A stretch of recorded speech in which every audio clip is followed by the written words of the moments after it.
চলমান কোটা আন্দোলনকে সমর্থন করায় গত 16 জুলাই স্টার্টআপ বাংলাদেশ লিমিটেড ঘোষণা দেয় তারা 10 মিনিট স্কুলের 5 কোটি টাকার বিনিয়োগ প্রস্তাব বাতিল করেছে। বৈষম্য বিরোধী ছাত্র আন্দোলনের সম্মতি জানিয়ে বিনিয়োগ হারানো 10 মিনিট স্কুল সহ অন্যান্য স্টার্টআপ প্রতিষ্ঠানগুলোর বিষয়ে পুনর্বিবেচনা করা হবে বলে জানিয়েছেন ডাক ও টেলিযোগাযোগ মন্ত্রণালয়ের উপদেষ্টা নাহিদ ইসলাম। সোমবার 12 আগস্ট রাজধানীর আগারগাঁওয়ে আইসিটি টাওয়ারে কর্মকর্তাদের সঙ্গে মতবিনিময় শেষে সাংবাদিকদের এই কথা জানান তিনি। আইসিটি উপদেষ্টা বলেন, 10 মিনিট স্কুল সহ অন্যান্য যে সকল স্টার্টআপ প্রতিষ্ঠান বিনিয়োগ হারিয়েছিল তাদের বিনিয়োগ অব্যাহত রাখার ব্যাপারে বিবেচনা করা হবে। এ সময় ছাত্র জনতার আন্দোলনের সময় ইন্টারনেট বন্ধ ইস্যুতে রিপোর্ট আজই পাওয়া যাবে বলেও জানিয়েছেন নাহিদ ইসলাম।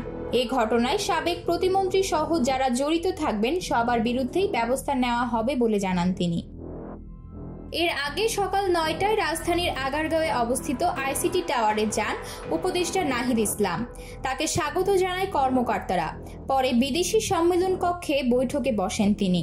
বৈঠকের শুরুতেই আন্দোলনে নিহতদের স্মরণে 1 মিনিট নীরবতা পালন করা হয়। এরপর আইসিটি বিভাগের বিভিন্ন বিষয় নিয়ে আলোচনা হয়। আতকিয়া মাইমুনা, বার্তা 24।